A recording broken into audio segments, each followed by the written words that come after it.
अभी हमने आदिम निर्वाह कृषि के बारे में, तो हम आदिम निर्वाह कृषि को हमने दो भागों में बांटा, या दो भाग जो हैं उस जैसे स्थानांतरित कृषि और जलवासी पशुचारण, ये दोनों जो है वो किस में आएगा, आदिम निर्वाह कृषि में आता है। यानी आदिम जो समाज है ना, वो जो खेती करता है, उसका जीवन यापन के लिए करता है, उसको हम क्या कहेंगे, आदिम निर्वाह कृषि, जिसको हम स्थानांतरित कृषि। स्थानांतरित कृषि का शब्दों से ही होता है स्थान बदलता रहता है ना, उसको हम क्या कहेंगे, स्थानांतरित कृषि कहते हैं।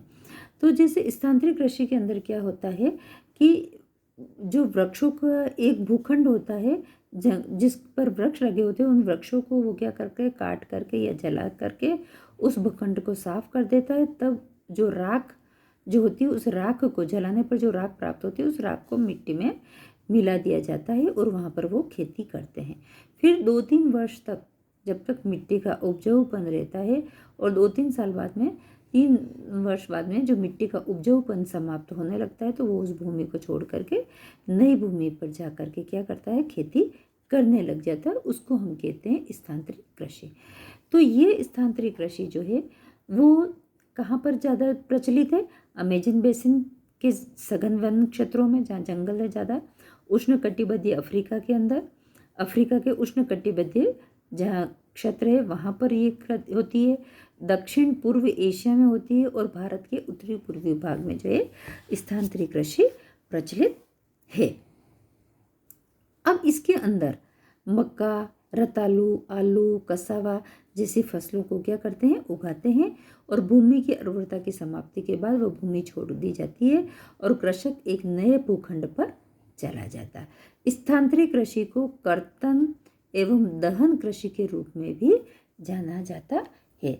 इसके अलावा स्थानांतरित कृषि को जो है विश्व के विभिन्न भागों में अलग अलग नामों से बुलाते हैं। जैसे उत्तरी पूर्वी भारत में इसको क्या कहते हैं, जूमिंग कृषि, मैक्सिको में इसको मिल्पा कहते हैं, ब्राज़ील में इसको रोका कहते हैं, और मलेशिया में लदांग कहते हैं। अब इसके ऊपर आपका प्रश्न बन सकता है कि विश्व के अलग अलग भागों में स्थानांतरित कृषि को किस किस नाम से बुलाया जाता है। तो अपने को लिखना है जूमिंग, मिल्पा, रोका और लदांग। और कहाँ पर क्या बुलाया जाता है, जैसे मिल्पा मैक्सिको में कहा जाता है, ऐसा अपने को इसको बताना है। अब हम पढ़ेंगे जलवासी पशुचारण। सहारा के अर्धशुष्क, अब सहारा रेगिस्तान है जो अफ्रीका में है, तो वहाँ का जो अर्धशुष्क और शुष्क प्रदेशों में और मध्य एशिया और भारत के कुछ भागों में, जैसे भारत के भी रेगिस्तानी भाग है जैसे राजस्थान, है, इसके अलावा जम्मू कश्मीर में ये जो है जलवासी पशुचारण है।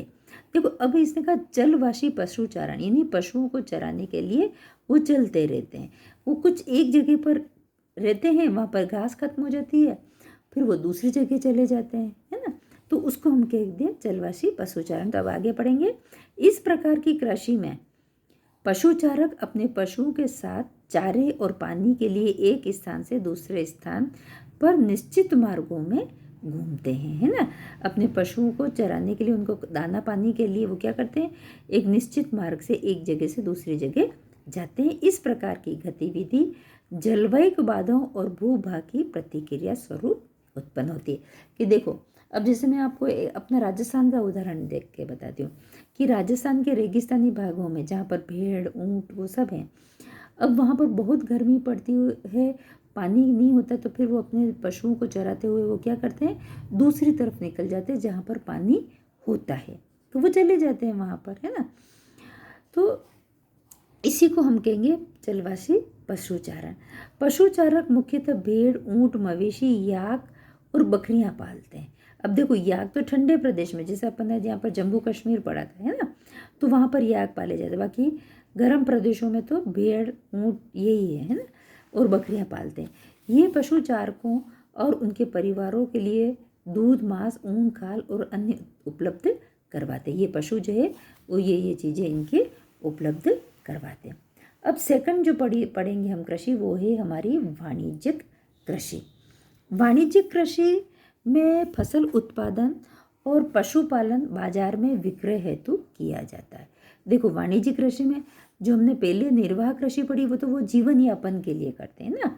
अब यहाँ पर वो फसलें ज़्यादा उत्पादित करते हैं और फिर उन या पशुओं को पालते हैं और फिर उनको क्या करते हैं, बाजार में ले जा कर के बेचते हैं, वो कहलाती है हमारी वाणिज्यिक फसलें। इसमें विस्तृत कृषि क्षेत्र और अधिक पूंजी का उपयोग है। अब इसमें क्या होता है, इसके लिए खेत भी लंबे चौड़े होने चाहिए और पूंजी भी अधिक हो चाहिए। अधिकांश कार्य मशीनों के द्वारा किया जाता है। देखो निर्वाह कृषि के अंदर तो अधिकांश कार्य क्या होता है, हाथों से करता है, साधारण औजारों से करते हैं, परंतु यहाँ खेत बड़े बड़े होने के कारण यहाँ पर क्या करना पड़ता है, मशीनों के द्वारा खेतों में काम किया जाता है। जैसे हल चला, खेती जोतना है तो वो ट्रैक्टर के द्वारा जोता जाता है, काटना वो वापस मशीनें आती है उसके द्वारा फसल को काटा जाता है। अधिकांश कार्य मशीनों के द्वारा किया जाता है। वाणिज्यिक कृषि में वाणिज्यिक अनाज कृषि, मिश्रित कृषि और रोपण कृषि शामिल है। अब इसमें 3 है। अब पहले पढ़ेंगे अपन वाणिज्यिक अनाज कृषि। इस कृषि में फसलें वाणिज्यिक उद्देश्य से उगाई जाती है, वही बेचने के लिए उगाई जाती है। तो कौन कौन सी फसलें, जैसे गेहूँ, मक्का सामान्य रूप से उगाई जाने वाली फसलें हैं, जो हम वापस गेहूँ बेचते भी, मक्का भी बेचते हैं। उत्तर अमेरिका, यूरोप, एशिया के शीतोष्ण घास के मैदान में वाणिज्यिक अनाज कृषि के प्रमुख क्षेत्र हैं। ये क्षेत्र सैकड़ों हेक्टेयर के बड़े फार्मों से युक्त विरल आबादी वाले हैं। यानी सैकड़ों हेक्टेयर में ये खेत फैले हुए हैं जहाँ पर आबादी जो है, लोग भी बहुत कम रहते हैं। अत्यधिक ठंड और वर्धन काल को बाधित करती है। केवल एक ही फसल उगाई, जहाँ ज़्यादा ठंड होती है तो वहाँ पर एक फसल उगाते हैं। नेक्स्ट हम पढ़ते हैं मिश्रित कृषि। मिश्रित कृषि में भूमि का उपयोग भोजन व चारे की फसलें उगाने के और पशुधन पालन के लिए किया जाता है।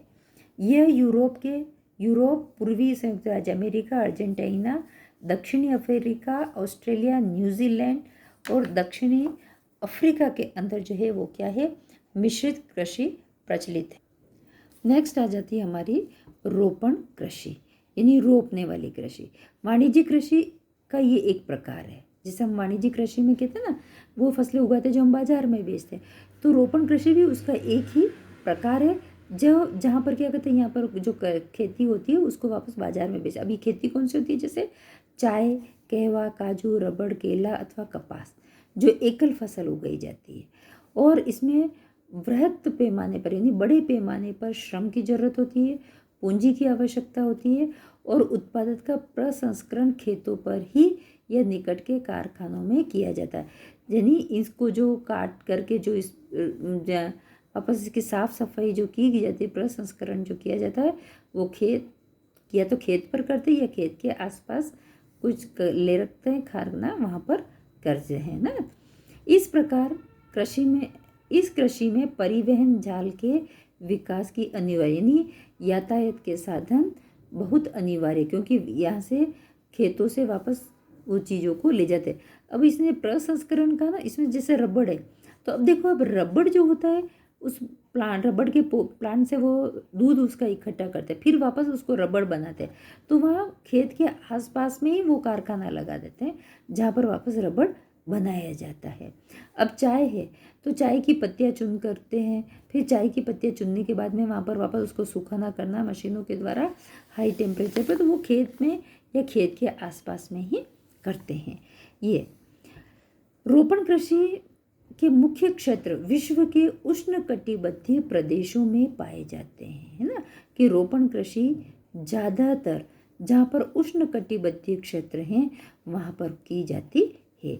मलेशिया में रबड़ सर्वाधिक होता है, ब्राज़ील में कहवा, भारत और श्रीलंका में चाय इसके उदाहरण है। अब आप देखो केले, है ना, तो ये केले जो हैं वो भी रोपण कृषि के द्वारा, जैसे हमारे भारत, सूरत वगैरह इधर केले के जो है वो जिसको हम उद्यान में भी आती है तो उसको रोप करके बनाते हैं और ये वापस इसको करते काम में लेते हैं। तो ये हमने आज पढ़ लिया आपने कि कृषि के प्रकारों के बारे में।